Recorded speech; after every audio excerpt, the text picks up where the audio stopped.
Blog Talk Radio. Here at ACO Radio, American Communications Online, or any affiliated stations or websites are not responsible for what guest hosts or call-ins may say. All programming is intended for informational and entertainment purposes only. Hello, world. Welcome aboard. Today is Ascension Church Ohana, and we had a little technical difficulty getting on, but we're hoping this is going to take hold today for our ACO Association around the world. All of y'all that have stuck with me from 2012 forward, we appreciate all you've been doing, hanging out in social media and watching the world change. But we are Ascension Church Ohana, the gathering of people that are going to be spiritual scientists, so to speak. But we're all about the cutting edge and the change in all the universes, not just this one.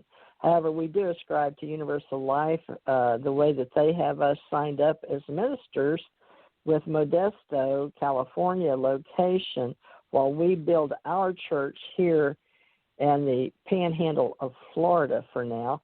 And we are an online church, and a lot of people are going out, including my children today, went out to Momentum Church. That's a funny name, isn't it? But that's the name they chose, Momentum. We chose Ascension Church Ohana, and in the honor of my daughter, Ginger Teresa Faye Parrish Bowers, which died of cancer, actually benzene poisoning, but she passed over, and a lot of people go through things, and we formed this under Teresa J. Morris Ministries for today here in the Panhandle, so that's my name, Teresa J. Morris Ministries. And I have asked a gentleman from Georgia, Valdosta, Georgia, his name is Richard Thomas Knight, to help me form our community for a holding company called American Communications Online. And yet on Wednesdays and Sundays, help me with our spiritual metaphysical world and all that encompasses our thoughts, and how our brains and our minds now in the wonderful world of science helps us understand a lot of things we didn't understand, and we misnamed and misquoted and misunderstood all the world religions in the way that they were talked about separately with science. So we're going to combine science and religion because, after all, both of them are actually out of the original school of philosophy. A lot of people, if you understand etymology and the way the world works, we're really just all philosophers because we each have our own mind and free will. So with that said, we're going to introduce the three words as separate meaning, Ascension Church Ohana, and begin our Sunday shows for all those out there that are listening to us with more of an open, sharing, warm, welcoming way for all of those that feel like they should be in a caring, connecting to their brothers and sisters out there in cyberspace culture. So we're going to embrace this time on Earth in 2021 as remote viewers, but also remote virtual avatars. So we have to create a whole new language. So Thomas, I'm going to call him Pastor Rich for the sake of convenience. But for the Ascension Church Ohana, we have our own federal ID number now. And then we're just going to have money, believe it or not, because that's how you make a church get their 501c3. But we've got the word church, but we're educators, folks. So spiritual pastors of spiritual science, brand new today, Pastor Rich. Would you introduce yourself? Because this is a lot of power, obviously. Can you hear me? Yeah. All right. As far as I know, we can be heard, and it's ticking away. It says on air. So this is a merged call, so this is new for me. Richard, I don't know, as far as I can tell, it's going right into my computer via New York. So you want to try your hand, and we'll be amazed at what we put here on the Ascension Church Ohana. Well, good evening, everyone. My name is Richard T. Knight, and like my colleague and associate T.J. Morris, otherwise known as Teresa, Pastor Teresa, we are both reverends, as she said, with Universal Life Church. I am also an ordained Egyptian Coptic bishop. So therefore, I am very familiar with church structure and religiosity. I have a doctorate in religious science. I have a doctorate in metaphysics. I have a doctorate in theology. And I have a doctorate in divinity. So as far as the religious realm is concerned, I am very, very much familiar with all of that. I'm also familiar, of course, with spiritual realm. Having come into this world completely aligned and completely aware of exactly who I am and where I came from, and there was no disconnect, no loss of memory. So, yes, it has been a spiritual being having a human experience for me. And that's how basically I approach things. I'm very casual. You can call me Pastor Rich. And I don't get into the formality of titles simply because, to me, the titles incorporate an experience, and the experience, the knowledge, and the wisdom that it took to gain that title is more important than the title itself. So, with that said, we now create on the ethers universally as the Ascension Church Ohana. And, of course, as Teresa had told you, Pastor Teresa had told you, it means the gathering or family. So in other words, this is a church body that is coming together as one family. And even though there will be a great diversity in mind and thought, research, and conversation and everything else involved when you start unwrapping the ascension process itself, there's still going to be a main theme, and that is the theme of love and harmony, peace and tranquility amongst those that choose to join us as church members. And yes, we are officially founding it today. And of course, today is Spiritual Sunday. So our Sundays had already been dedicated to spirituality as it was. So now this makes it even more in tune, because when you speak of a church, you're speaking of a body of people and not actually a physical building. And that's the way that Christ himself spoke of the church, that the church actually resides in your heart and not in the place where you congregate, which is why he oftentimes spoke and taught outdoors rather than in a synagogue or temple or anything of that nature. So, moving along, TJ.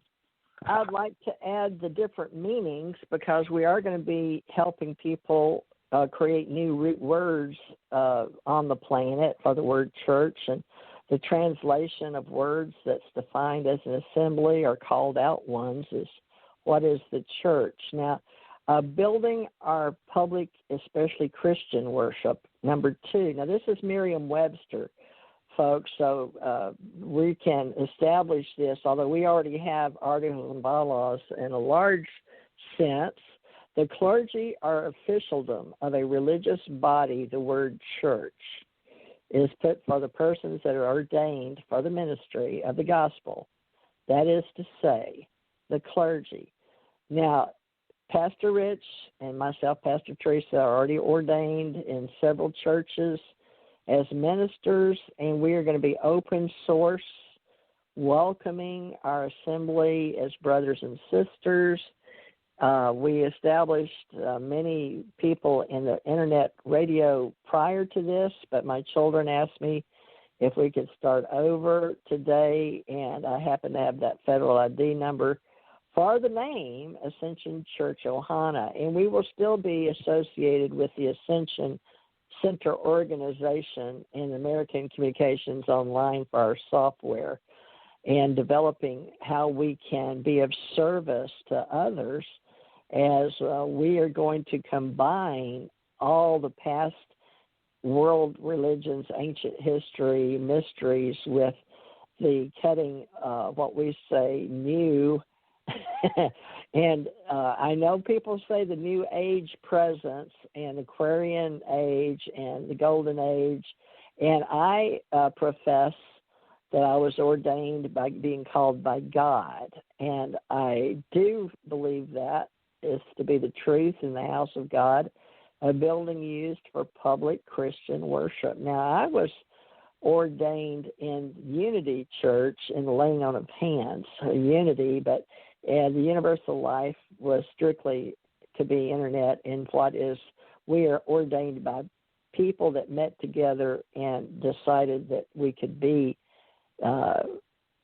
ordained ministers. But Pastor Rich and I are starting this brand new entity in the United States of America with a history we can call upon.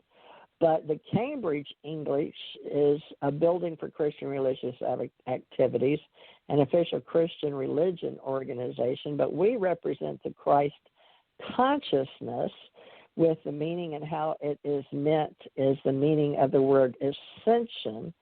Now, what is the meaning and the meaning of church in the New Testament? This is the Greek word translated church in the New Testament. For those of you that are into Christian mysticism, a body of Christian believers, a literal translation of ecclesia is a called out assembly.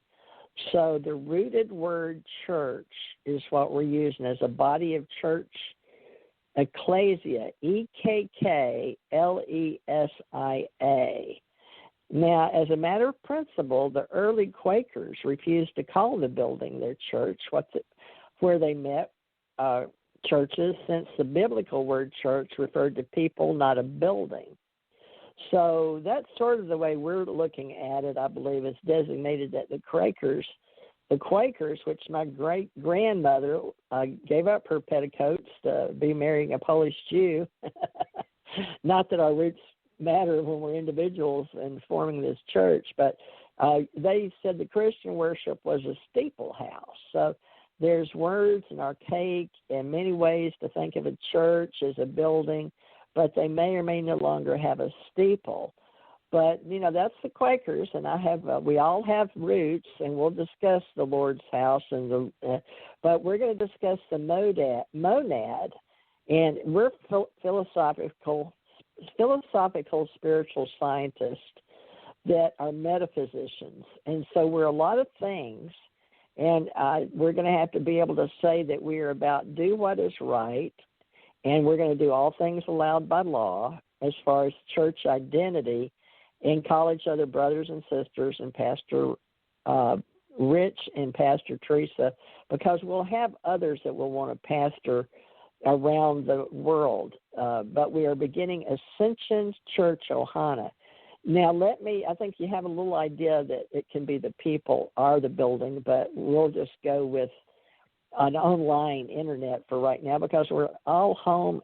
And Ohana, O-H-A-N-A, is a Hawaiian term meaning family, an extended censored term that can include adopted or blood-related or intentional international families as brothers and sisters if we all are working towards morals and a way to uplift our spiritual growth as we support each other as two pillars. And what Richard and I have never met, Pastor Rich and Pastor Teresa has never met, but we are in other levels actually with each other, united in universal love, light, truth, and unconditional love. So all those of y'all that have known me in the past know we're all about unconditional love. So we've got Ohana for what we're creating is the new term, cognate family. We've got the word church, also mean like a gathering, a group, and with or without a steeple in a building, but we're an internet online church on Sundays and Wednesdays, spiritual scientists.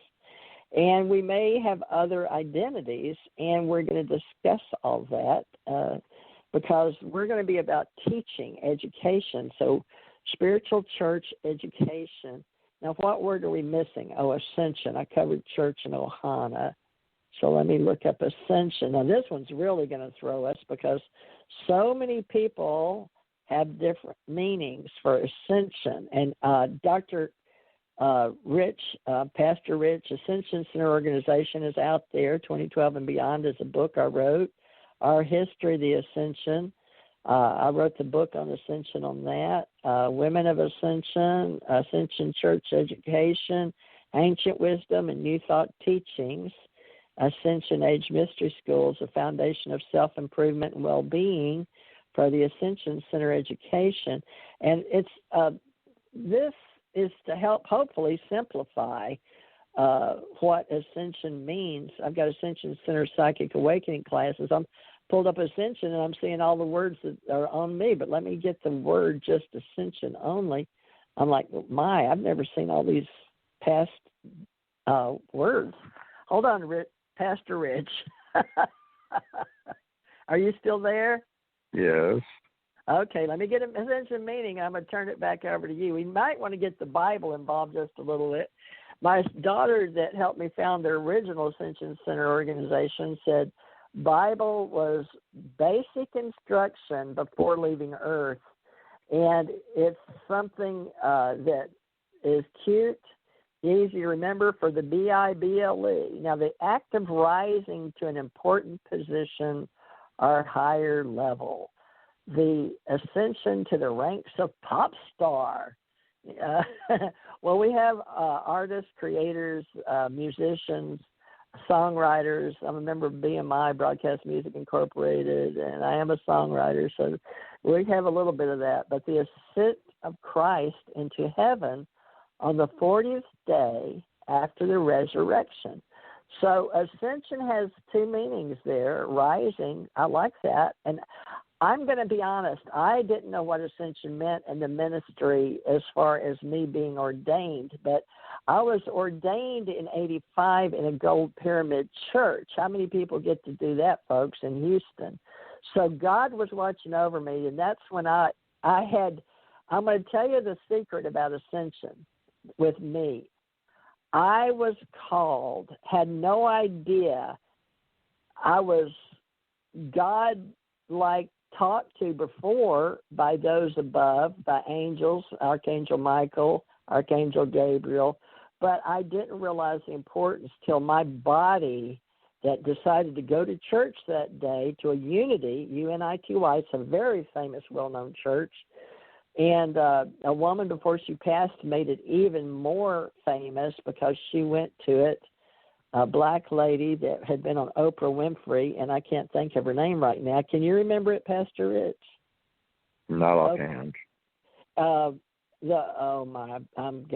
can't believe. So there's so many famous people, but she went to Unity too. But the story for me, before I give Pastor Rich the floor, is I was in this church. I had already gone to meet the man. I should have known something was up because as a singer-songwriter and spiritual person and a psychic, I had these skills we all have intuition-wise. But I was brought there to meet the godfather of New Age music, Stephen Halpern. Do you know who that is, Pastor Rich? Yes. You do? All right. Yes. So I got to meet him, and my body was walked up to, nobody else helped me, but everybody was singing, "We are the world, we are the children, we are the ones that make a better place for."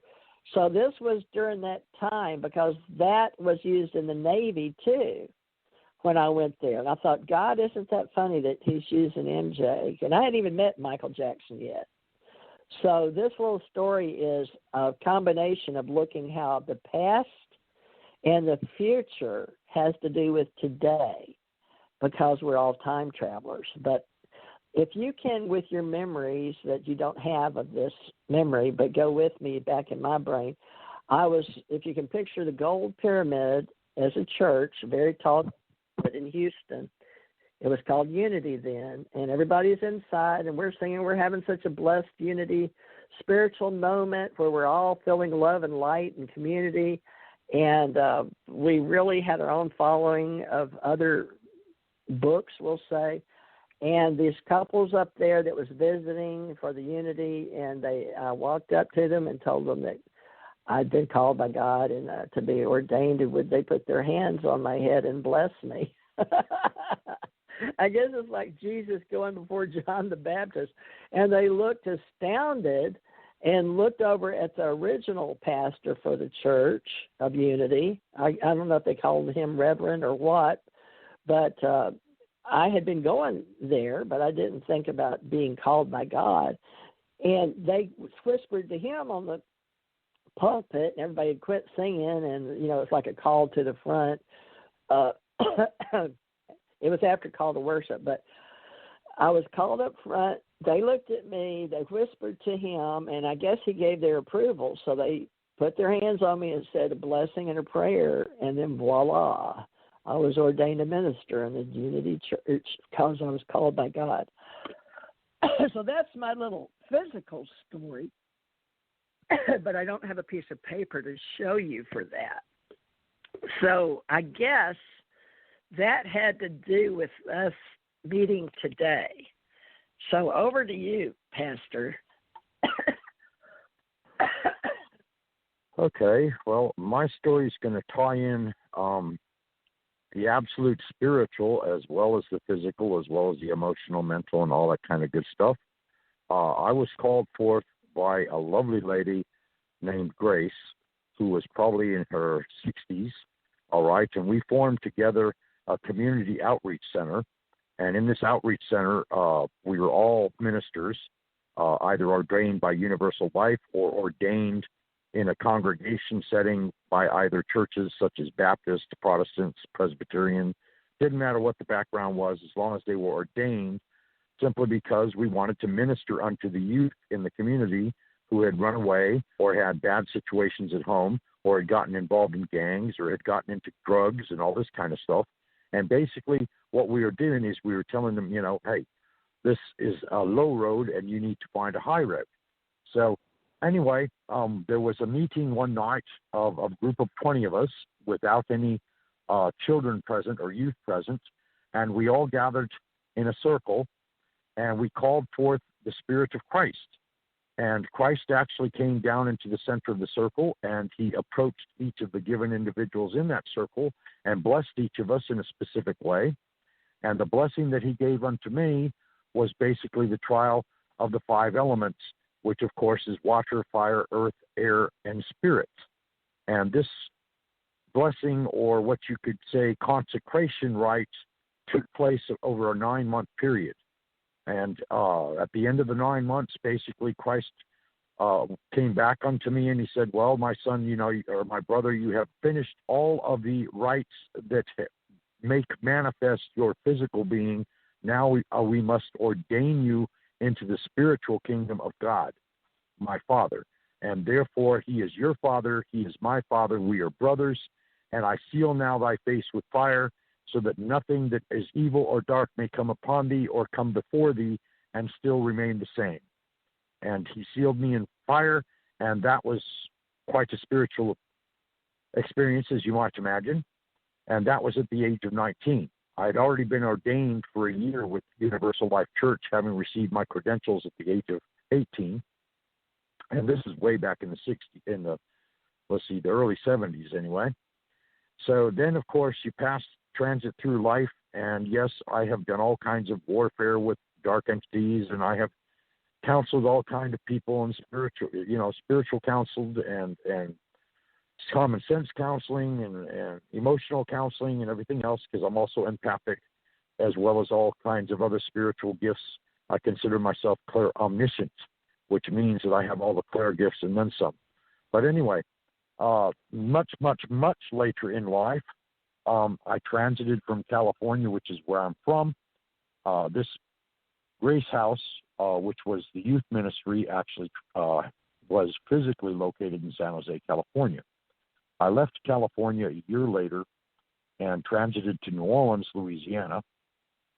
And under the auspices and guidance of a patriarch who had fled from Egypt, we founded a church and seminary and monastery on a block property that housed a very large building where we actually took up our domicile and we actually had a couple of outbuildings, one of which we adapted to be an actual church physically as a building with the insides, with seats and all that kind of stuff, and of course an altar and all that kind of stuff, and a cross held on the wall and so forth. And then in turn we also had another building that was utilized as a retreat center, so that we in turn could go out to the retreat center and meditate and commune with God and receive God's word and God's messages and so on and so forth. So we've formed what was then called the First Combined Coptic Church of Egypt, with the letters KMIN indicating that this is of the fabric of the original church that was originally formed back in the days when Christ himself was in Egypt. So 1,000 years anyway. A couple thousand years anyway. So in addition to that, I was ordained as both a priest, an archpriest, a bishop, an archbishop, and eventually a patriarch myself. And we ran it. We were registered with the state of Louisiana, and we were attempting to gain 501(c) clearance, but there was still a lot of international muddy water between Egypt and the United States, and so therefore the IRS was very much on the fence in regards to granting a nonprofit for an organization that had international ties to Egypt. So this all occurred, of course, over basically an 9-year period, and during which I undertook a doctorate in theology with 40,000 hours of research and study, and this was done online as well as through actual physical transcripts and so forth, and assignments that were done and actually sent to Egypt and back, and Egypt actually awarded my doctorate of theology through the University of Cairo Coptic Seminarial Studies. Well, this seminarial study group was actually created by Anubis Shenouda, or who you would label the Pope of Egypt. Okay, so you have a Pope in Rome, you have a Pope in Egypt, you have a Pope of Ethiopia, you have a Pope of Russia, you have a Pope of Greece, and you have, in other words, each of these popes heads up. They are the figureheads to each of these ordained churches that have formed basically the Western and the Eastern Church as far as the Christian world is concerned. So anyway, we put in a call to Egypt directly to the Holy Father, which is the word Anuba actually is Egyptian, meaning father. And then, of course, Shenouda actually means father, and Anuba was the man's last name. The man has since created all kinds of universities, created all kinds of churches, but at the time that we had created and had our church blessed, we were actually the first church on U.S. soil to actually run under a Coptic auspices. Well, he in turn also ordained the one that had ordained me, Father Reza, who was of Egyptian blood, and then in turn he ordained him as an archbishop in the overall church of the Diocese of the United States, and then he ordained me also over the phone as a bishop of the Diocese of the United States, and then in turn he gave us his blessing and everything else.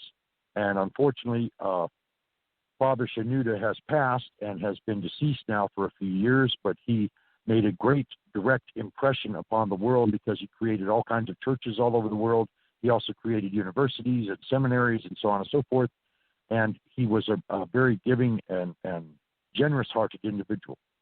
So that was my secondary ordination as an actual bishop, and that bishopric is actually recognized by the U.S. Army as being authentic, along with my doctorate in theology. And it was also the reason that I exited the Army, because the Holy See came forth and said, no prince of the church may be aligned with or in the company of or in any way committed to an army. Okay.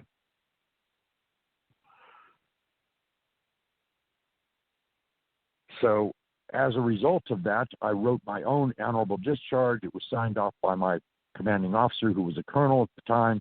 My honorable discharge was passed to me, and it was done on a religious factor that, I was getting out of the Army on the basis of religious ostentation or whatever you want to call it. Anyway, So that was the second ordination, and that happened at the age of approximately 27. So here we are now. Of course, we're forming the Ascension Church of Ohana on this great day. And I give it over to you, TJ. Or, I'm sorry, Pastor Teresa. It's going to take a while to get used to Pastor Teresa. Sundays and Wednesdays, folks. Because we're metaphysicians. But their statement of faith is next. So section 1 is the Bible, we believe, as compared to the Old and New Testament, as it is inspired and is translated correctly. Okay, because we have so many pastors, church reverends, and everybody, and we talk religion, philosophy, and we have the theologicals and the educated universities and all of that.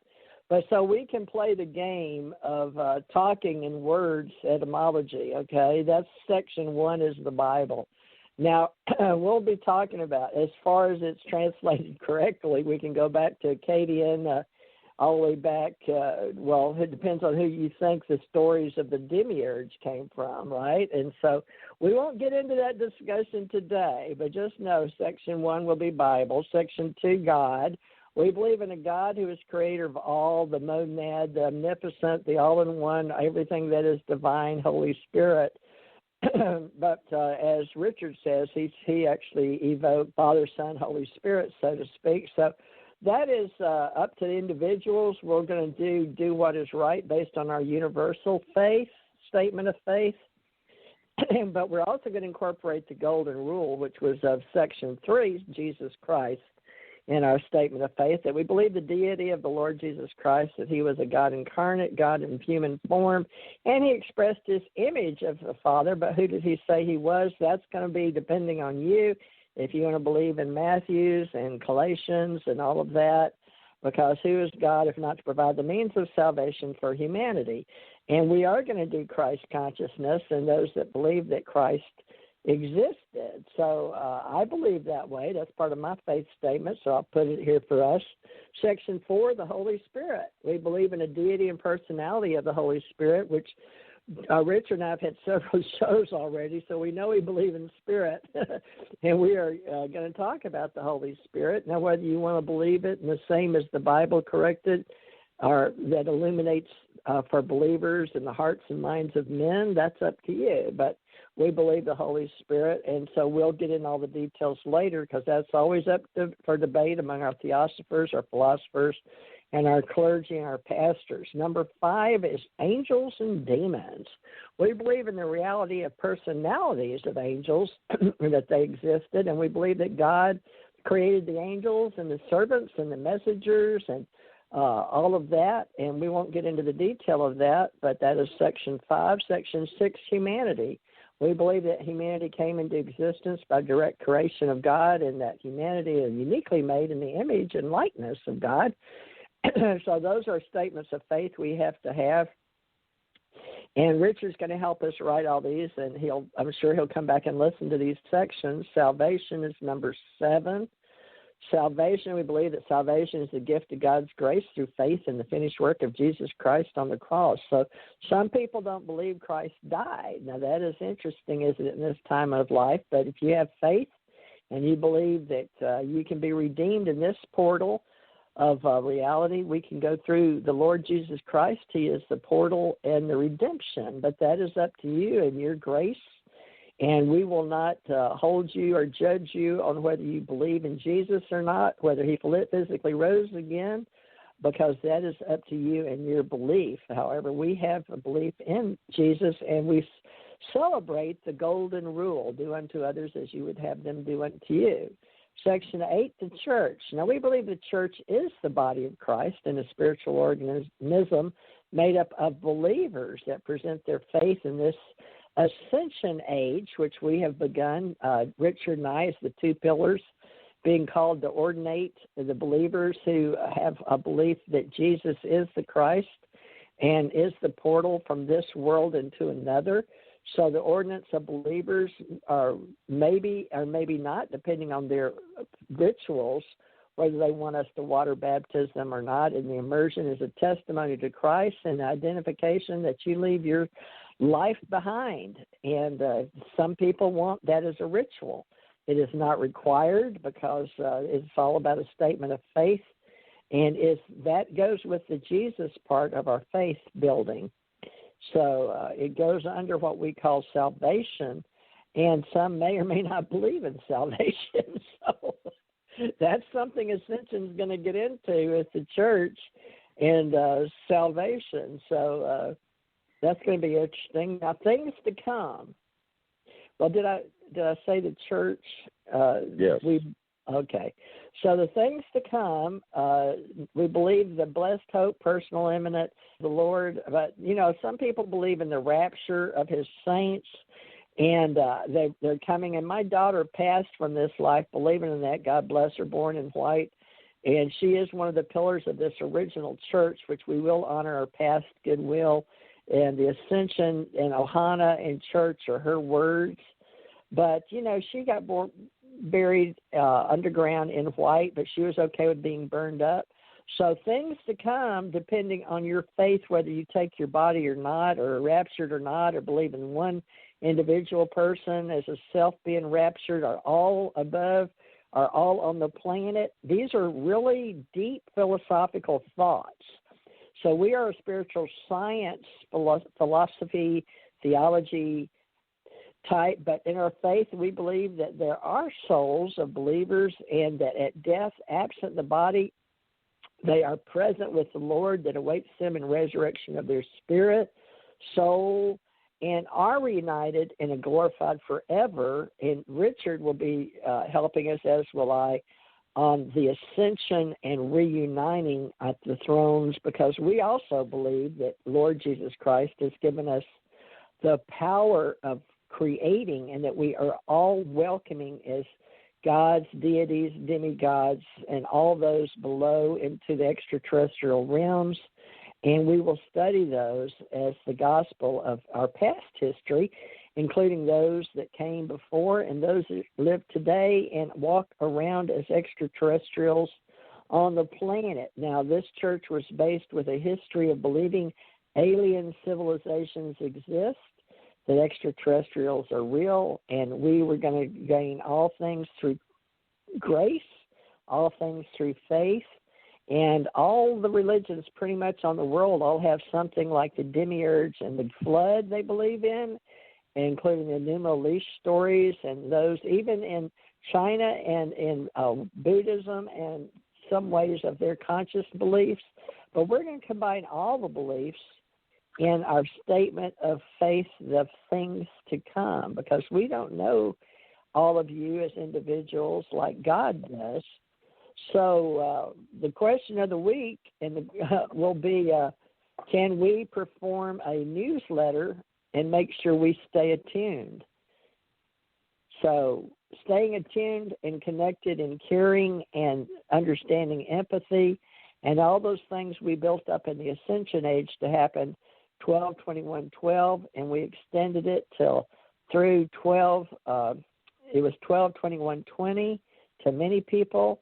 And I formed this 11-4-20 as far as the number, for the federal number. And we are going to be born here in the United States. And are we sovereign? Are we agents of free will? I would suggest we are, and the common elements that we have with extraterrestrials is we are evolving and leveling up as Christ did, and hopefully Richard can get into all those things, because we're going to be about illuminating knowledge and wisdom. And Richard and I have been called forth to be two pillars, and I find it very amusing. We've never met. He's in a male form, and I'm in a female form. But I've been told that our two minds can zinc, and that's what God wanted. So we must come from we're very eclectic, folks. So I guess you could say we're going to be a very eclectic church of people. Back to you, Pastor Rich. Okay, let's see where to pick up from there. Goodness me. Well, I handled the statement of faith. So yes, the door's wide open. So I guess we need to have a statement of belief, okay? We believe in one God, one Father, one Mother, one Son, with the Holy Spirit, instrument of grace betwixt and between them all three. So we do believe in the Trinity. We do believe that all persons are created equal. We do believe that all persons are free and indeterminate in and of themselves, independent of free will and free consciousness. And we do believe that we all share a consciousness as a race of beings, as well as the consciousness throughout the entirety of creation. So that's a big, deep statement to make, but this is what we believe, simply because this opens the door for all sentient life throughout creation to intermix or to interplay with us in whatever way harmonically that they can add to our culture and assist us in progressing past the chaos and confusion that is currently among us at the moment. Because the whole process of ascension, basically speaking, is becoming awake and realizing exactly who you are and possibly why you were here, and possibly if you might have a mission for being here, just as Pastor Teresa and I have been called forth to formally inaugurate and create the pillars within this church of Ohana. You may also have a calling of some kind that your spirit is speaking to you and saying, hey, do you need to go forth and do this particular thing or whatever. Anyway, we do believe in complete and total tolerance, acceptance, and unconditional love. And that's our statement of beliefs. It's fairly short, and basically it's covering a very, very wide variety of things.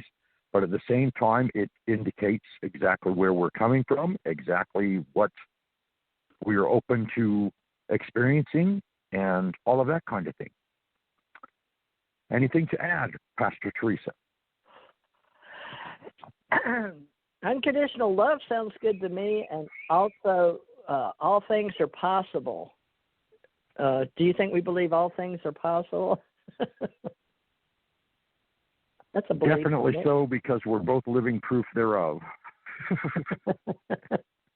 We are alive. You've got to have a brain to have a mind, I'm told, and I guess in today's body, mind, spirit world.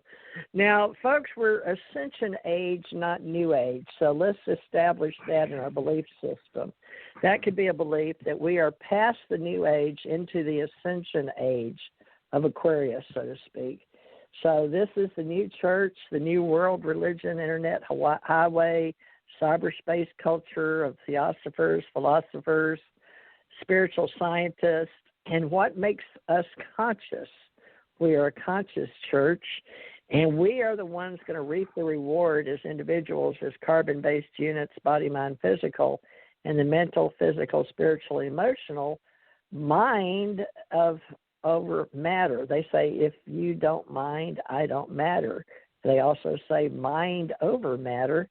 And, we've to decide what part of our reality that we're going to use our intellectual and logic and reasoning. And in the past, with our separate left and right brain, male, female, in a dualistic society of night and day, black and white, that there is a middle ground, and we have proven that with the brain. Not only are we left and right brain, we are whole brain. So there's going to be some spiritual words that we're going to come out with that God, as we are channelers, because that is a belief that we can channel our higher source, God, through us, God, Godmother, God, Father, Mother, God, and however you want to say those things. This is a crucial moment in time for us to form a new etymology, etymology, internationally. And a lot of the communication and conversation is going to be in the language we're speaking now for God's people in American English, because this is where our carbon-based units are located, and this is the best language we learned.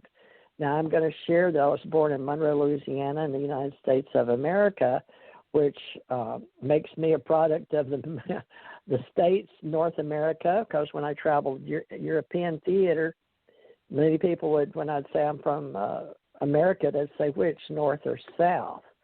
So I just realized, okay, I'm from the United States of America.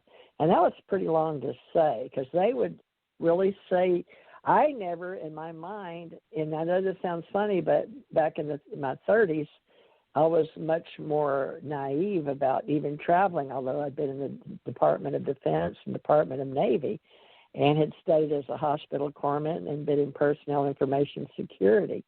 But I traveled and learned that people, even though they may know our language, it depends on the meaning. And I just thought when I said I'm from America or the United States, a lot of times they didn't know what I meant when I said United States in another language. I know that sounds funny, but that's just the way it was. So we're going to use the language that is called the business language, and it is the spoken word of America, the United States of America, in this globalization of recognizing that all languages and all people are just as important.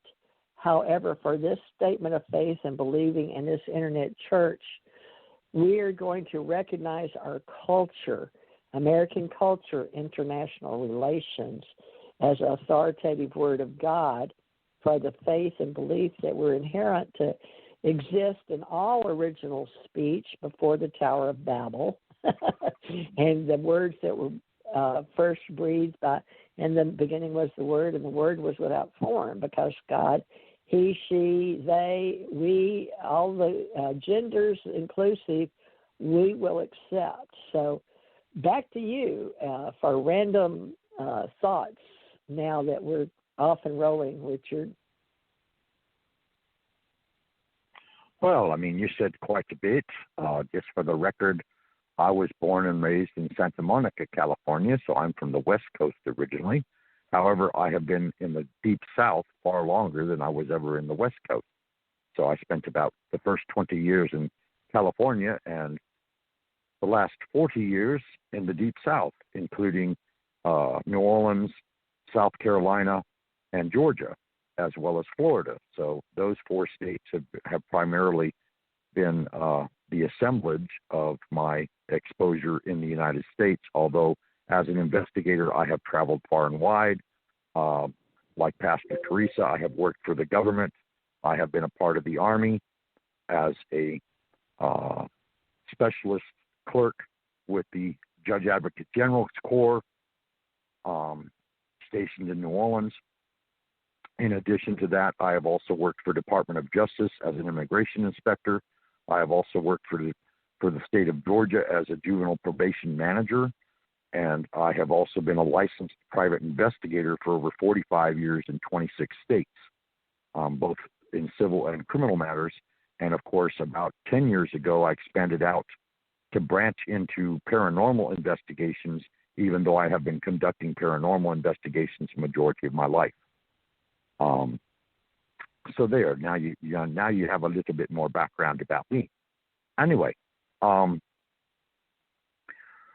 kinds of thoughts cross our minds, and we have to be very mindful of our thoughts and create the 0 point, which is basically a point where the mind comes to rest and joins the emotional self and the heart and your higher heart and your spiritual self, and they all come together at the 0 point, and from that moment forward, whatever you decide as far as creating or manifesting, as long as you can project it out to the universe with emotion and intent and see it as already manifesting before you, it actually draws it into your immediate reality.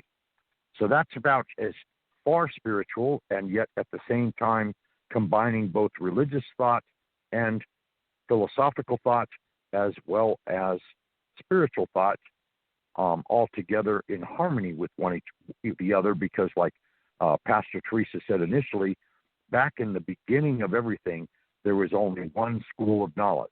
And this one school of knowledge combined religiosity as far as a recognition of a source or power greater than mankind.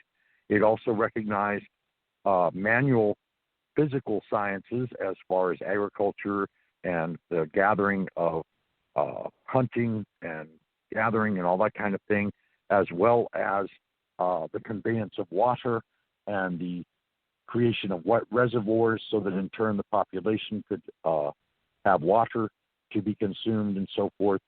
And then in addition, there was also an underlying philosophy of how people thought of life. And in general, they all thought of life in a sort of cohesive tense, you could say, in that they were all in agreement that there was a higher power or a higher being than themselves that they recognized, they honored, and they were show gratitude for, simply because they recognized that that is why or how they came to be. Then in turn, of course, you add physical reality to that, and you introduce the sciences of medicine, the sciences of agriculture, the sciences of anything and everything that comes together in our immediate physical reality. And then, of course, you also have social constructs of how people should organize and how they should meet together and how they should share thoughts and how genuine they should be with each other in regards to being as authentic as they can be in regards to actually being themselves. And this was a harmonious state of being, and this is the tenets of the knowledge that all came together and passed down into mankind's hands over thousands and thousands and thousands of years, part of which has been lost, part of which has been keepsake, you could say, or preserved. And we are now basically at a very similar junction in regards to the fact that now we have religion and science going hand in hand together, simply because one is absolutely proving that what the other tenets in religious circles had been teaching for a very long time. Science has now basically come forward and validated that what religion is teaching is actually correct from a physics standpoint. On a molecular atomic scale, yes, there is obviously a source of energy and vibration that runs through us all and runs through the entirety of creation around us as far as the world is concerned. So then in turn, you bring things in addition to that, and we are now basically utilizing our biblical understanding of where we have been, and of course to the junction of Christ and Christ consciousness, and you overlap everything with spirituality, and it's spirituality now that is on the forefront or the cutting edge of things, and the rest of science and even the rest of technology is busily attempting to catch up to that spiritualness and that spiritual awareness. And this is the juncture we're at now. So this is why we have stated that we are at the principal ascension stage of things rather than simply a religious body that is following the tenets of one pure religion. Rather, we are universal in our acceptance of all religious faith, of all religious concepts, of all religious belief, because we hold no judgment and we welcome all with unconditional love. And these are the tenets that Teresa agrees with me to the farthest extent, that these are the tenets we live by. Do unto others as you would have done unto you. Judge not, lest ye be judged. Love everybody as you would love yourself. And if you can do all of these, then of course you are following the principles that were taught by Christ 2,000 years ago.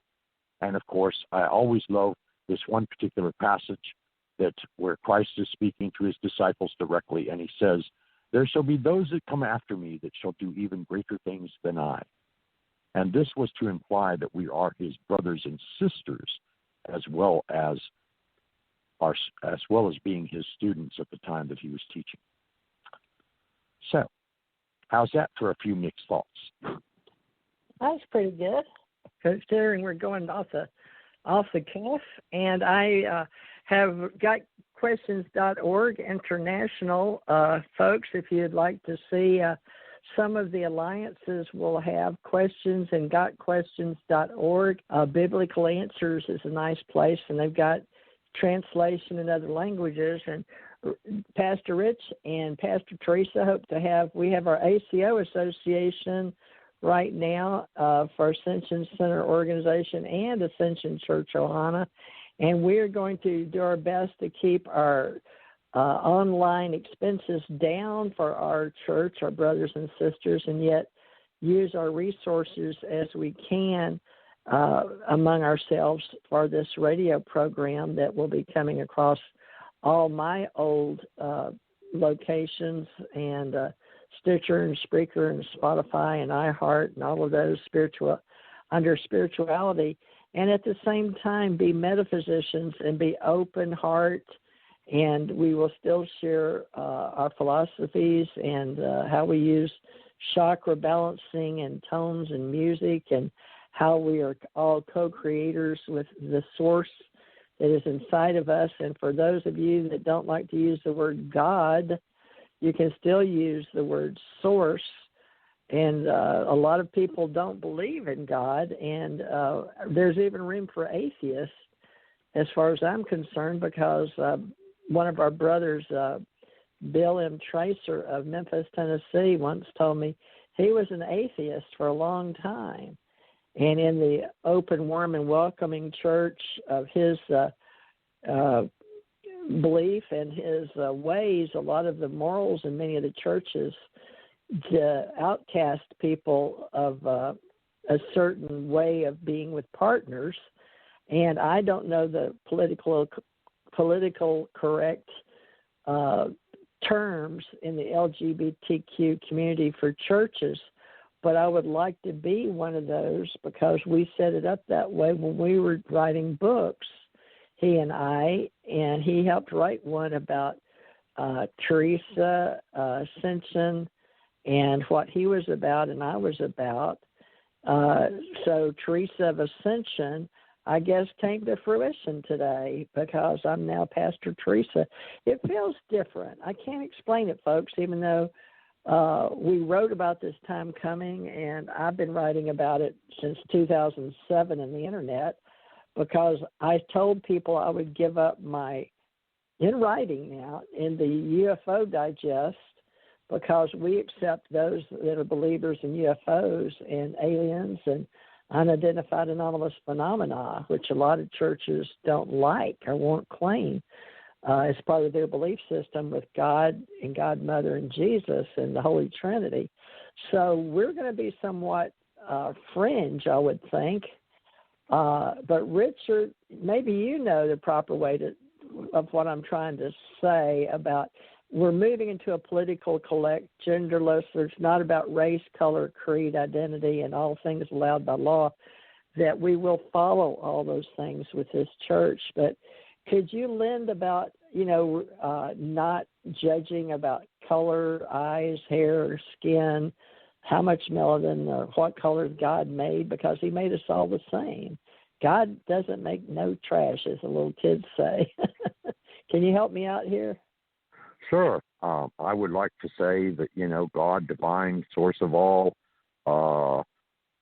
creator of us all, however, whatever terminology we wish to use in order to establish the fact that we're referring to a higher power beyond our own means to create ourselves, that in fact the gift of life is gifted unto us as spiritual entities.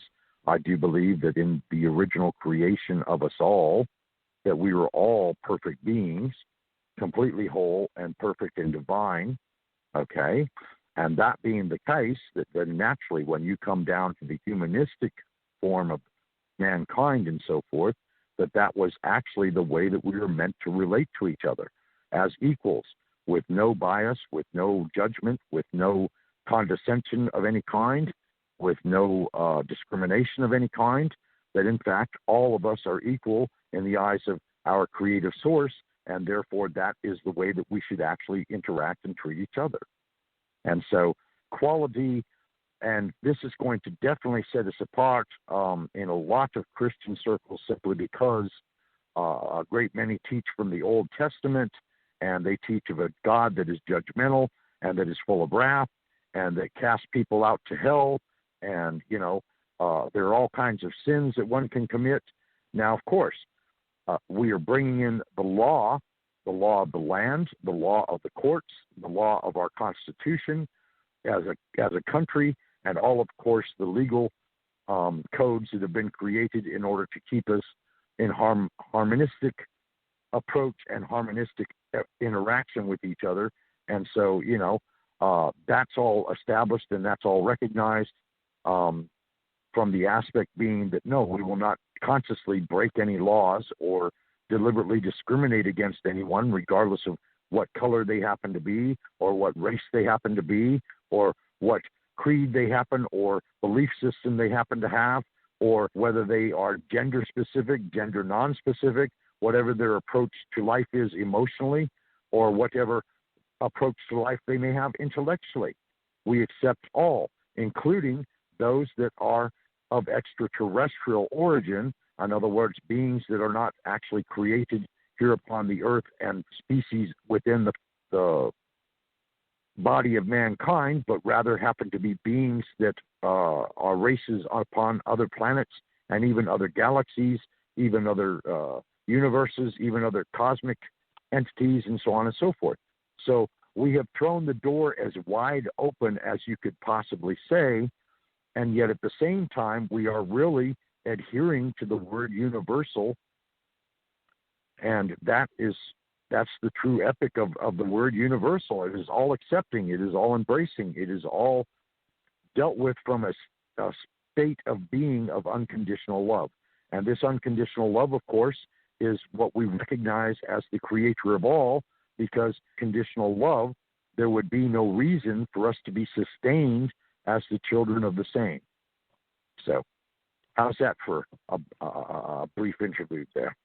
Yes, all aliens, all extraterrestrials, that we accept alien civilizations exist, and that sounds funny to a lot of people, but we've entered that time that separates us from the new age in 2021 as of the way that people thought of UFOs in the past and ancient history, and that they didn't understand that we came and went just like in the Bible in the Ezekiel. And NASA even got a patent for the wheels in Ezekiel of the Bible. But we've changed a lot of things that used to be the naysayers or the no, it did not include such statements as aliens or extraterrestrials. But whether they are good or bad or indifferent, we have to look at both sides of the creation that God gave us night and day, and light and dark, and up and down, and above so below, and any other ways that we can think of speaking the word. And we can only accept that we are all channels of our higher self and the higher source. Some of us call that God. Some of us call our higher self our soul.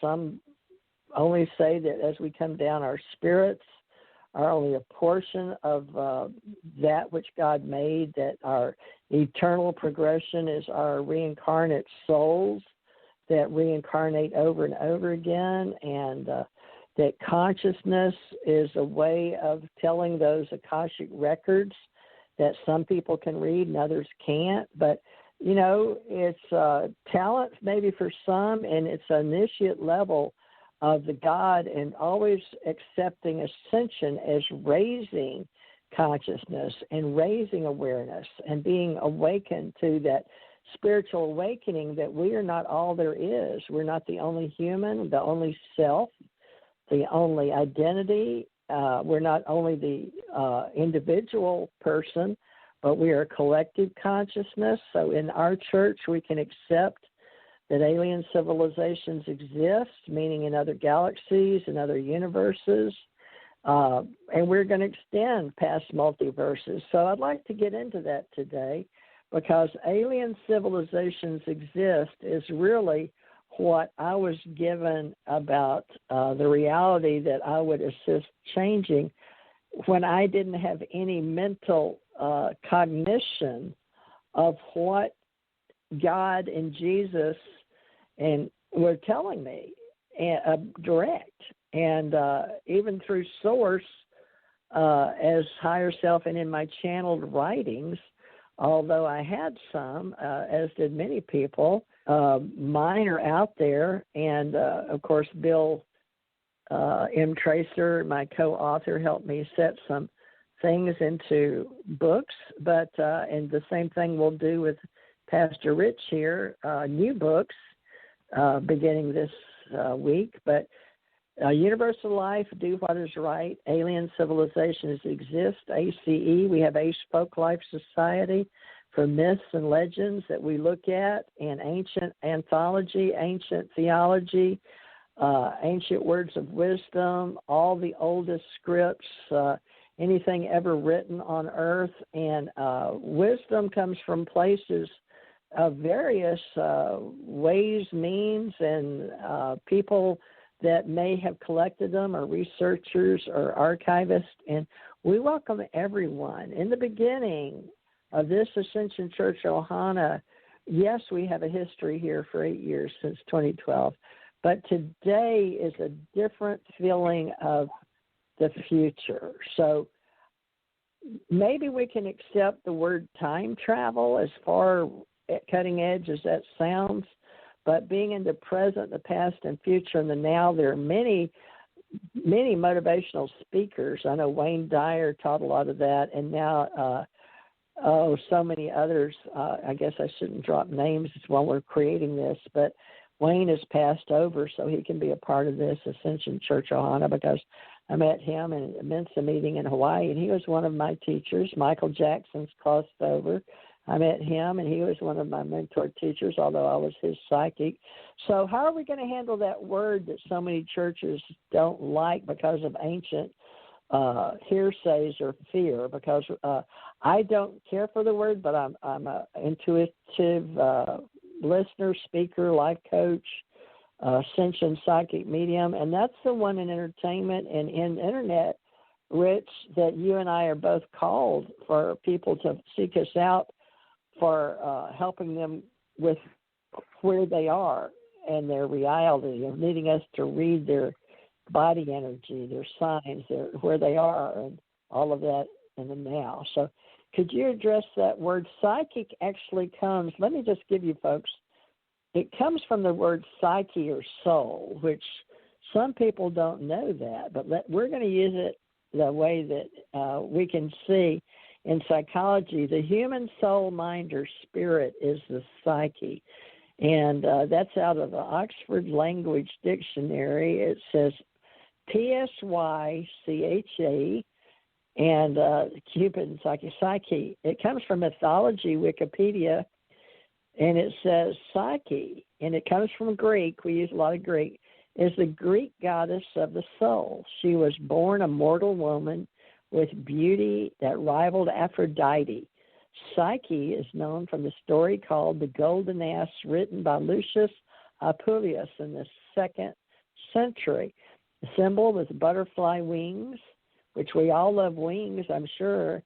Children had owned siblings too, and named sisters. Now, Cupid and Psyche is a story originally from Metamorphosis, written in the 2nd century A.D. by Lucius Apuleius, by Dorensis, or Platonicus. But some people say psyche is the soul. And now let me look up the word psychic. Now they say here, now you can all look up your own words, and we strongly suggest you do your own discernment in this church and that you look up your own words. You don't have to believe in us, but Psyche, the human soul, mind, or spirit. Now, let's look at psychic, because that's what Richard and I are called in entertainment realms online. So, no, not psychic source, although many of our psychics are part of psychic source. They're psychic contractors that handle remote viewing, or even psychic readings. It's out of Langhorne, Pennsylvania, and you can do psychics, and that will bring up your career as a psychic, clairaudient, clairsentient, clairvoyant, energy healing, intuitive empath, love psychics, pet psychics, psychic mediums, and all kind of ways you can chat and remote with psychics. But they say that providing psychic readings by phone, chat, or video, using tools such as tarot, astrology, numerology, or your gifts as a clairvoyant, medium, or empath to help clients on their life journey. Now, they draw in specialized training is Reiki, crystals, meditation, chakra balancing. Clients connect mind, body, spirit, participating in social media events, contributing as expertise writers, teachers, life coaches, educate others, thirst for metaphysical knowledge, and build loyalty among their friends. And we can do the same thing here. But I was going for the word psychic, but some of my psychics from Psychic Network that I started in Hawaii, psychic meaning, here it is. Psychic meaning. A psychic is a person who claims to use extrasensory perception, ESP, to identify information hidden from the normal senses, particularly involving telepathy or clairvoyance, or performs acts that are apparently inexplicable by natural laws. Now, that's just Wikipedia's term. So psychic definition relating to the psyche, psychogenic, that is Merriam-Webster. And then we have psychic definition relating to the human soul or mind, mental opposed to physical, a psychic definition of Collins English Dictionary. Psychic means relating to ghosts and spirits of the dead. He declared a psychic as his belief in psychic phenomena. And the synonyms are mystical, spiritual, magical, and other. And Cambridge Psychic Intermediate English, examples of psychic, test your vocabulary. No, it doesn't give me, it just says test fun. No, that's not one. A person apparently responsive to psychic forces. Psychic reads minds and predicts the future. There's all kind of meanings for this, folks, relating to the power of the human mind. Are you there, Richard? Can you hear me? Yes, I was trying to eliminate some outside environmental sounds. All right. So well, now in our we have church, ceased now, fortunately. In our church, psychic is a word that other churches. This is also going to set us aside. We're cutting edge, setting aside a lot of things here. LGBTQ welcoming and warming abilities with our psychic abilities, and universal life, and all the things you said and I said. You're going to have a lot of writing. We're sort of on the same footing as Unity Church because they open their doors to everybody regardless of faith, belief, or tradition. They also open, of course, to the LGBTQT community. They are very non-judgmental. Where we're probably going to be a bit separate is the fact that we're introducing clairaudience or clair gifts or psychic gifts into the reception as being recognized and as being normal, not only for you and I, both as clergy, but also for any member that may enter into the church that may also have these gifts. And, of course, we embrace this simply because you created a whole network of psychics at one point in time, and I myself have done psychic readings over the radio. I've also done, psychic fairs and done readings at psychic fairs using both the tarot and psychic impressions and energy readings and chakra clearings and chakra balancings and all of this kind of thing. So that makes this kind of like a Renaissance church in a way, because this is the new Renaissance, okay? It's ascension-driven rather than purely book-driven per se, or purely tradition-driven. It is open to all interpretations, walks of life, beliefs, traditions, and so forth, and it is attempting now to gather in as one family. And therefore, very well spoken. If that's the case, then of course you're going to recognize that there are people of all kinds of different expertise, whether they be educated, whether they be doctors, whether they be medical doctors, whether they be nurse professionals, whether they be emergency medical techs, whether they be in law enforcement, whether they be in any act or stream of life that they happen to be, associated with, or they happen to have the passion to follow. That is also recognized and accepted. There is no absolute, truth None as far as rejection goes. This is a church of complete and total acceptance for all given individuals, no matter their state of being, in hopes that as a congregation and a family, we come together to build each other up and to urge each other forward to become the best and highest possible selves, all that we can possibly be. And that's saying a whole lot, but at the same time, in actuality, that was the original reason that the church itself, in all of its denominations around the world, was actually created. It was created to build one family of man and to tend to that family of man as one flock of children with a spiritual overtone, with a spiritual passion, with a spiritual curiosity to explore not only themselves, but everything and anything around themselves, and to understand and to build on that understanding so that in turn it would become knowledge and eventually become wisdom. Let me expound on that now, folks, because we are curiosity-driven, questioning, and the Q. And what I was talking about, LGBTQ, was meaning the lesbian, gay, bisexual, and transgender culture also has a Q, which can be for questioning, but it can also stand for queer, according to the USA Today network, which a lot of people respect.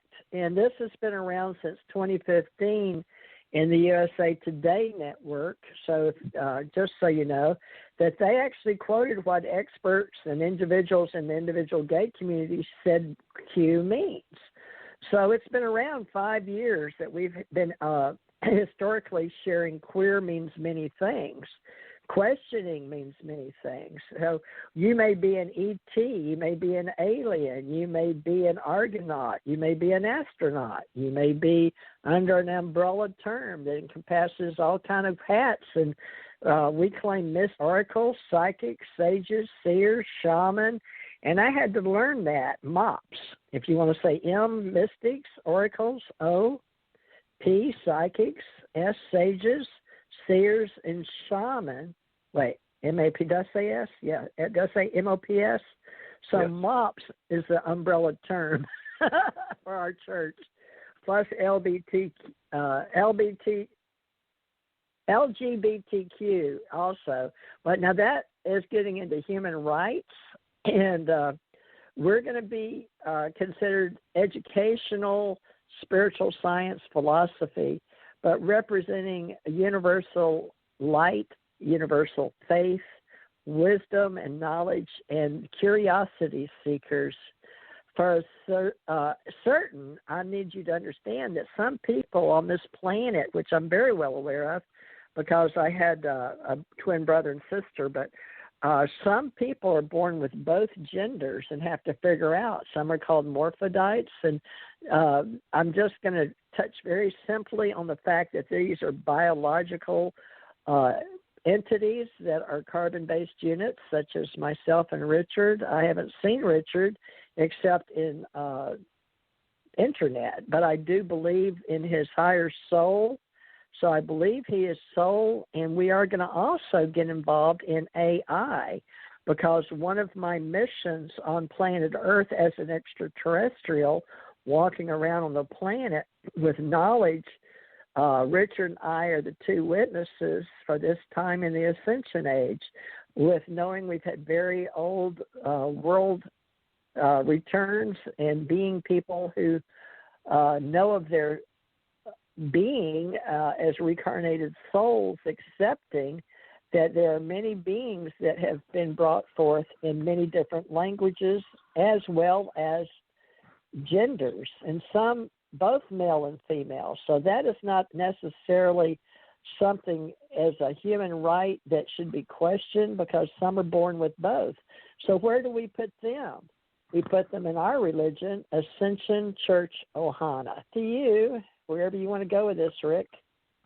Well, we're covering quite a bit of ground, but at the same time, we're also unleashing a great deal of understanding, knowledge, and even some wisdom in regards to not only where is the church coming from, but we also, as its pastors, are coming from as given individuals. And I mean, I've always lived a life with high ethical morals, and I've always basically assisted those that you would basically kind of phrase as the downtrodden, because the downtrodden in life usually are those that don't make enough to barely survive, or they're kind of outcasts of society, such as the homeless, although the homeless to some degree outcast themselves, and then otherwise are people in circumstances that fell on them beyond their control and put them in a situation where they found themselves and sometimes their entire family on the street. We are a church of complete and utter compassion, a church of understanding, a church of empathy, a church that is compassionate to the extent anyone, regardless of what state of being or even what stage of life they may be in. And I don't believe, historically speaking, there has ever been such a church. So we are making history just by the very creation and foundation of this church upon this day in and of itself, simply because all religious bodies and traditions all have biases, and they all believe themselves to be the only way. The same is also true of all hidden mystical schools of esotericism, because, again, they all believe themselves to be the only way. We are now saying that no, in actuality, there is one way, but that all ways, in a manner of speaking at least, lead to the same place. So we are all here on a vasty of journeys, okay? But yet at the same time, we all come together because we're all humans. We're all carbon-based units,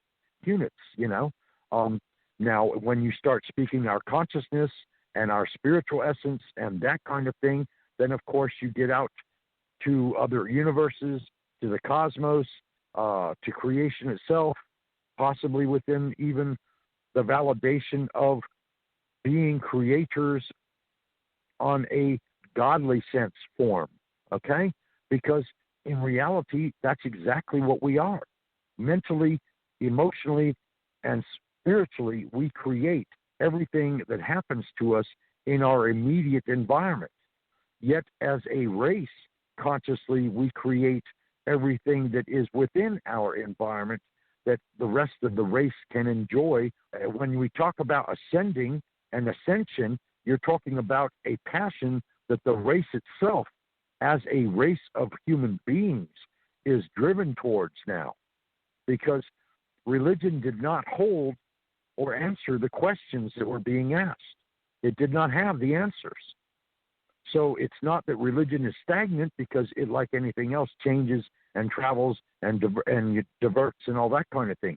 But at the same time, philosophy, theology, science, all of these things are not static either. Again, they move forward and they move forward and they move forward. And now, of course, we are either into or on the very cusp of the dawning of the age of Aquarius. And Aquarius is the watcher bringer, the bringer of life. And of course, life in all of its varied forms make up the mix kind as a race and as one family of man. And therefore, we are all connected. We are all a part of each other. Oftentimes, when we come together in relationships, we actually reflect back to our partners what they are sharing with us, and what we are, they see, and as we see them. And oftentimes in relationships, if the relationship becomes extremely sensitive, you could say that the partners over time actually become one being, because they merge in a love and an intimacy on a spiritual level that is beyond actual words. Okay, so we have Kundalini, we have the schools of yoga, we have the Sufis, we have the Hindu mystics, we have all of these various traditions, and they all add to the same storyline, because if you were to take all the world religions combined, you would find that there is a thread that runs through them all, where they are all in complete adamant agreement in regards to there being one source of creation, and that this source of creation created, you could say, sons and daughters which became gods and goddesses down through traditions, or we're identified as being superior beings with abilities far beyond those of regular men or women. But at the same time, if you take it from the standpoint that historically we have built upon civilization to get to where we are now. So here comes the big question and the curiosity, where is it we're going next? The future with all of us is the word we use, and in the Hyperion family, we accept Father God and Mother God, so Uranus and Gaia. So a lot of people aren't familiar with mythology because they didn't have it in school. But I want to say that we are writers and we use audiovisual to teach. But in Greek mythology, Hyperion was one of the high ones, one of the 12 children of Titan. And this is something that children watch, are superheroes that come down from the Uranus and Gaia, our Mother God and Father God. So these are things Hyperion was told that he was the first to understand by diligent attention and observation the movement of both the sun, the moon, the stars, the seasons that cause these bodies, and in fact was not known to many others. So the reason that his father called these bodies different names, so these words became known in our mythology. So if you get to name something like Uranus and Gaia did as their father of Helios, Hyperion was regarded as the first principle. So we should honor that. Notice of theurgy and the beautiful way that there are some Hyperions that believe simply in logic and reasoning, and we understand that's out of mythology. All right, so let me read you what Greek mythology, Hyperion Titan. In Greek mythology, Hyperion, the High One, was one of the 12 Titan children of Gaia, Earth, and Uranus, Sky. So think about where all our words come from and how our ancient beings that were before us, our fathers and mothers and their parents and their parents and their parents before them, if you go all the way back, they had their own language. And a lot of people over time decided to call it not philosophy, but it's a type of Greek mythology. So these earth and sky people were led by Cronus to overthrow their father, Uranus, and they themselves were overthrown by the Olympians. Now, this is where we get a lot of our movies and our superheroes with capes and the old gods and Superman, and all these things are used as archetypes. But Thea, with his sister, let's see, the children of Gaia, Earth, and Uranus, led by Cronus. A lot of y'all have heard about Cronus. He overthrew their father, Uranus, and was later overthrown by the Olympians, with his sister, the Titaness, Thea, Theia. And that, believe it or not, Thea is another name like Gaia, like Mother Earth. And my name was Ta-Ra-Sa, or Ta-Ra-Sa, like the Egyptian. But in the old days, I was Thea and Thera. And that comes with Atlantis and Atlanteans and Mu.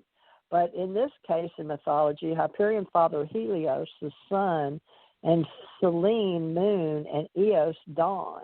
My daughter's name is Angela Dawn. But John Keats abandoned his poem, Hyperion, is among the literary works that feature this figure. Now, we can go on and on about words that came from myth and legends, but in our genealogies of people, we, through time, and we will study ancient cultures and New Thought teachings, but many of our stories that we tell ourselves and our children over time deal with myth and legends. So that, too, is something that is very beautiful. We have poets and people that write and people that talk and people that make audio video. Wow, we still have 27 minutes left. I don't know why this seems so long today. It seems longer than usual. Is it because we have to cover more ground or something to set this up? According to Plato, Alexandria, Atlantis, Mu. before the demiurge, before the Akkadians, before the Anunnaki, gods that were from the heavens came. All those things are considered that we will touch upon in future shows. Maybe I should mention UAPs, unidentified anomalous phenomenon, UFOs, unidentified flying objects, UAVs, unidentified anomalous vehicles, or unidentified aerial vehicles. We have a group that's UAP Associates, ACO Association. We have those that investigate, research, our engineers, scientists, and clergy. And some of you may want to be patrons of our internet group, American Communication Online, and with my name, Teresa J. Morris, as we build this plentiful center of consciousness. And we hope to play out many biases that exist in this reality. But the common elements to us is the connection. Two people, one male, one female, being linked together, synced minds, memory, mind, and brain matter, I guess, coming together, where the algorithms of today's reality and AI, artificial intelligence, will gather these words, and people will be able to subscribe and describe. And actually, on YouTube, if you hit a certain button, you'll be able to read them, and they can be printed out. So this will go on, folks, as actually it'll go on probably at least one to TJ Marsh Radio, but it posts on TJ Marsh Agency, and I'm learning how Google and YouTube, being that Google owns YouTube, and then the company Microsoft bought Google, but a lot of people are different schools in my world of computers and on the internet. So we're going to learn what tools can best serve our church, and we'll be more than happy to share that, because we all vote and get a vote as we join, but we also vote in many ways in the world as voters. And we're going to realize that now each person is responsible for going inside and collecting their avatar in cyberspace culture and on the internet highway. And so we're going to be splintering. Now, a lot of companies are changing from just YouTube only in cyberspace, like our church, but some are going to BitChute and other groups for making their videos with Vimeo or Zoom. But these are all things that we have a school online to teach you classes, but that's very time-consuming. And a lot of people don't have the time to incorporate because they have to go off and do a job to bring food, clothing, and shelter to their homes. So just stand in memory, please, with us that we will come back on certain days. And but Wednesday and Sunday are going to be our spiritual days. So, Richard, back to you. Are we leaving anything out besides the entire universal order and the law of one with Carla McCarty and the L&L organization and different groups with Unity Church? You said we sort of aligned like Unity, which I do because that's where I was ordained. But let's look at the unity definition. I'm just looking at the word. The state of being united or joined as a whole. In mathematics, the number one. But we say universal life. But now we're starting our whole new church, and we'll be able to give certificates of ordination ourselves for being able to marry people and to learn our Ascension Center codes and meaning and how we teach how to use your tools. Anything else, Richard, you can think of? I don't know, other than the steps themselves to awaken. I mean, and that I'm going to be putting out in a book in the near future, because that's very crucial. Because you see, there are lots of prophets, there are lots of oracles, there are lots of teachers, there are lots of gurus, enlightened beings, so on and so forth. And they all seem to give you a step or two, but it doesn't seem or appear that anyone has actually put forth all of the steps it takes to fully awaken or to ascend. And so thank you, to the heavens, thank you to the creative beings that support us, govern us, and give us our sustenance. I will be able to channel this work directly from Divine Source, and I can't say exactly how long it will be. All I know to date is that there are going to be 11 steps that will basically take a person from regular consciousness in reality, in this dualistic reality that we live in the third dimensional world around us. And yes, it is a complete dualism because, as Pastor Teresa has said, there are black and white, and there are opposites. There is an opposite to everything in our world in the third dimension. And so when one awakens, one actually transits from the third dimension to the fifth dimension. And the fifth dimension, these dimensions are states of being, where a conscious being has lifted their conscious vibration and frequency to ascertain yet another dimension of reality. So your reality and conscious awareness expands out, and it can go as high as you prefer to go, simply because we have unlimited possibility and we have unlimited capability, and we are co-creators. Or the only thing that ever limits you from doing anything is you and yourself. So if you break that down, that's the ideology of the self itself. And of course, when you start talking ascension and awareness, that's what you're talking about. You're talking about the consciousness of a given individual, their self in all of its created matrix, ascending energetically as far as vibration and frequency are concerned into, a being that is more perceptive or more aware of more extensions of reality than they may have been aware previously. So the more you expand, the more aware you become, the more dimensions you more or less begin residing in or become aware of and actually begin participating in. The process is to become fully awake of all that you are, of all the endless possibilities that you can become. And very simple steps to take to get there, because it's like, you could say almost that in a manner of speaking, okay, mankind has lived their lives pretty much in a cage, okay? This cage consisting of authority, this cage consisting of peers, this cage consisting of parents, this cage consisting of religious thought, philosophical thought, scientific thought.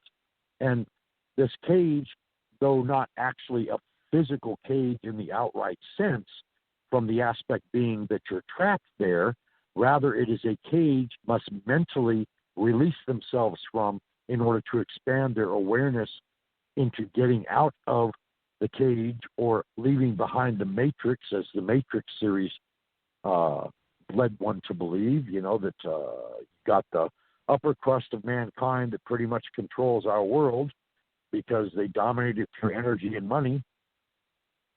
And they say principally, what is right in the world and what should go on in the world and what needs to happen and what not. And at the same reality, when you start releasing people by awakening them, they completely begin to say, oh, well, wait a minute now. I don't have to be controlled by these. I'm completely genuine. I'm completely in control, independent of myself. And therefore, as a result of this, I recognize the extent of your control, and yet at the same time, I recognize that I have far more control over myself. So I am kind of, in a manner of speaking, taking back my power. In other words, all these years I've given my power away, saying, well, okay, I'll do what you say, or I'll follow your advice, or, I'll go here on Sundays, or I'll go there on Wednesdays, or I'll do this on Thursdays, or that on Fridays. And, I will work at this particular job regardless of whether I'm happy or not, because I have to provide sustenance not only to myself but also my loved ones, et cetera, et cetera, et cetera. And finally, you step out of this cage, and it's like you get a brand new breath of air, and you say, well, wait a minute now. I'm no longer controlled, although I do value and honor authority. At the same time, I recognize that I am just as much of an authority over myself as anyone else or anything else has ever been. Well, we should say that since I was ordained in the Unity Worldwide Ministries, but at the same time, that would be 1985, founded in Houston, Texas. But according to law, if we're going to form this, not if, we already had, it's actually God's, these vessels we use as Pastor Teresa and Pastor Rich for Unity, we have that would be considered a new religious movement, and we too are a new religious movement. But ours is not based on new thought alone. It's ancient wisdom and new thought teachings, and the orientation for Unity Worldwide Ministries, Unity Church, is New Thought Christianity, founded by Charles Fillmore and Myrtle Fillmore. So now that we have two people, our two pillars with a positive path for spiritual science and spiritual living, our movement will begin our spiritual community with the fact that we are moving forward with, we can prove 8 years online as an internet church since 2012, but claiming today with Pastor Rich, as we're forming a new federal ID number for that would be past the new, and we still have the ancient and the wisdom of knowing we have goodwill ambassadors for the entire universal whole that God has created. Now, we will recognize the Ennead 9, the Councils of 9, Council of 12, Supreme High Council, all those that you've heard about in the past on this planet, as well as those that have been off planet and those that have studied ancient wisdom in Mu and Atlantis. And we may get into Sumerian text and Akkadian text, but most of us don't read it, so we'll be going forward with our digital marketing as far as how we forward projects and programs and technology. But there's going to be artificial intelligence bots and people that you may think are real. So we need to talk about planning a central idea of consciousness on how we will accept memory of the self and this new reality and this new education reform on the internet with literary agents, with our agency and our free will and open-mindedness. But we don't want to get so far out there we forget that the carbon-based units exist, because we will be welcoming cyborgs, which I am one with titanium in my neck, and some people are attaching internet-facing. Some of them have to live now based on their inputs, their implants, and many people have to have fake knees and fake shoulders and fake hips, and it's really man is making that, yes, but God ordained the wisdom of what we would know in the future when it was time. So we're going to say all things allowed by God first, all things allowed by law, which is man's law on the planet. But in the same time, Richard, we are an AI accepting dialogue from the databases, and we know it's going to be hard in the intelligence cycle for people in cyberspace security, which they don't like the name church due to adapting to they can't see the individuals. But we will have more power, folks, as a voting caucus, as a spiritual Ascension Church Ohana group of voters, voting for what we believe is moral and right, and having integrity, and teaching people you must stand for self-intelligence, but knowledge to know when it's best to group with people in groups. And some call it, make tribal sound terrible, but our roots are based on our cultures and who all of us have been in the past. And some of us may not have past roots. We may be new souls, which Richard and I have been finding out that from the Gulf of Souls, not everybody has been old souls that can claim to understand who they are reincarnations, or knowing of thousands of past lives, or even 9 past lives. So we should say that we believe in all things are possible. So, we're going to have preparation cycles, intelligence cycles, and we'll ask you to help us with reporting cycles with data on the internet. It's going to be fun. We'll make it fun.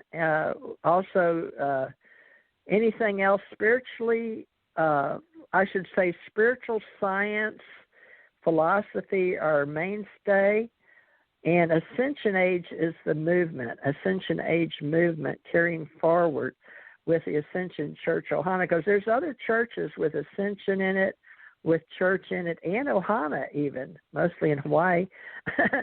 So those 3 words together, not so much. So we'll look those up in the internet and start forming us a domain with a particular site for our Ascension Church Ohana, so your conscious self can remember to go there. And we'll be recreating and rewriting memories and conscious channeling our source through our unique filters in the words. And we'll welcome everybody if they would like to join the Ascension Age Movement and what this means to them after today. Spiritual awakening is a big topic for 2021 among all experiencers and contactees. Episodic memory is significant in the creation and retrieval of memories, and the episodes we have, just like this is the first episode of this new forming of the Ascension Church Ohana with Richard Thomas Knight, Teresa Jeanette Thurman Morris. But we recognize Ascension Church Ohana through the Ascension Center organization, and all that had articles and bylaws thus far. Now, we will be doing our best to follow Church 501c3 for the purpose of Ascension Church Ohana. So I said that in honor of my daughter, Ginger Teresa Faye Parrish, helping me go from the Ascension Center organization to the Ascension Church Ohana. And also, we're not the Catholic Church and we're not Unity Church. And Richard, what other churches did you mention? You said we were close to Unity but different. We offer much more open consciousness. How would you say that? Because we're very open. Well, in down-to-earth concept, we are a church that accepts all unconditionally. Unconditional love. Yep. And they can still talk about themselves and have self-identity, but yet in their selflessness is where we give our charity, faith, hope, and charity. And the greatest is love, is what Jesus was quoted as saying. For those of you that weren't standing there to hear him say that. Trading places through spirituality and dimensions and loops and time travel, these may be assets not everyone has been afforded yet in the infinite knowledge we call infinite edge. There's a lot of words we may use in the future in spirituality and in spiritual science that may need explanation. So please know that we're about the everyday person, the working class, the middle class, I guess even the top 1%ers if they feel like they want to join us. So whatever that means, information is the fuel of knowledge and wisdom of tomorrow, today, and yesterday, because it's always has been and always will be. That's why we talk about the divine infinity and unity of God. Even Hyperions that know the word Hyperion comes from mythology. So it still comes from Cronus and God, sky, and earth and sky blending together. That experience and the different ways we talk about that. We're going to make conversations happen, and we'd like others to organize and be with us in this pattern of 3 words. Ascension Church in Ohana. Well, Richard, anything else you can think of that other than change is constant in the universe? That about says it all. I mean, change is constant in the universe. That's the only thing that is constant, because when you think of shifting realities, when you drop this body or this body dies as a spiritual entity with a consciousness, you just change forms. That's all you do, because you are eternal. You're a dynamic being of energy, and the energy itself is everlasting. So therefore, if the energy self has a consciousness, and this consciousness and the energy that it is allowed to create in and of for itself, in all dynamic views, in all dimensions, in all creative sources throughout creation itself, whether it be universes or planets or galaxies or whatever the division happens to be, or the particular sought out reality, these humanoid carbon-based units are here as our puppets, basically speaking. And yes, we are here so that we can enjoy a 3D or physical reality rather than just purely a energetic reality of consciousness. So we've taken a portion of our energy, imbibed it into this body through the grace of God and Goddess, or the grace of our creative source, and therefore the breath of life was breathed into this body when we were infants coming out of the womb, and therefore we became human beings. But yes, at the same time, there are many races other than just earthers that actually walk among us. And again, we are not discriminating against anyone, provided, of course, that they intend to do no evil against their brothers or sisters. That's where we divide ourselves, and we lay down the law and say, look, we accept darkness, we understand darkness. You have to have darkness in order to have light, as you have to have light within darkness in order to have darkness. So therefore, in combination of the two, one is usually greater than the other. We recognize all paths and traditions, but that doesn't mean that we are necessarily going to go to the extremes that some of these paths suggest. Just because we consciously acknowledge your existence does not necessarily mean we're going to welcome you through our doors and say, okay, it's fine to take a human life, or it's fine to do this, or it's fine to do that, that would morally and ethically breach not only the law of mankind, but also the cosmic law of the universe. So, we do have limits. We're not judgmental, okay, because thinking of you, but at the same time, just because we don't want to have you bring about a ritual or participation under our guidelines or in our presence that we would look upon as being counterproductive, does not mean that we don't accept you as human beings nonetheless. It just means that we agree to disagree. And I'm sure there are going to be lots and lots of situations, whether it be in the ecumenical traditions, whether it be in the theological traditions, even the scientific traditions to a small degree, there are going to be standpoints where we agree to disagree and they disagree with us. And that's not bad. That just says that, hello, maybe there's something further we each can learn by disagreeing with each other. But it's a disagreement done in peace and calm and a supportiveness of each other, an urgency to each other on, from the aspect being that we are attempting to become the highest and best possible versions of ourselves that we can be. And this is only accomplished through ascension, for the most part. And that's where we be. All right.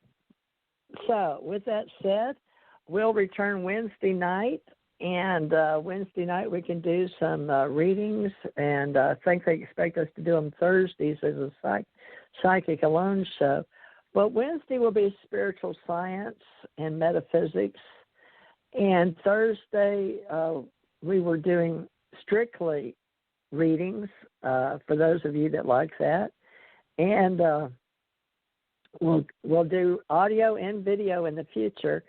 And right now, Richard and I are set up to do radio here on Blog Talk Radio, and going to use what we're accustomed to because it's easier to use. And we appreciate everybody that goes to their own buildings, brick and mortars. And we here, Ascension Church Ohana, our spiritual science metaphysical group of philosophers and theologians and educators and scientists of all types and astronauts and engineers. It's just unconditional love, and it is an Ascension Age time for us to be different and at the same be all is one. So we're about self and selflessness, both sides of the brain, whole brain thinking. Oh, and we have 90 seconds left. All right. Richard, we'll use, I'm going to put up an Ascension Church Ohana domain for the future, but in the meantime, everybody, if you'd like to join, go to patreon.com, and there's a Teresa J. Morris site there. That way we at least know who you are.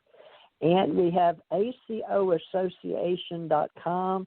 We're going to build that out. We have ACIR Radio, ACO Radio, TJ Morris ET Radio, and there's so much to do in software that it'll take us a little time to get all this going.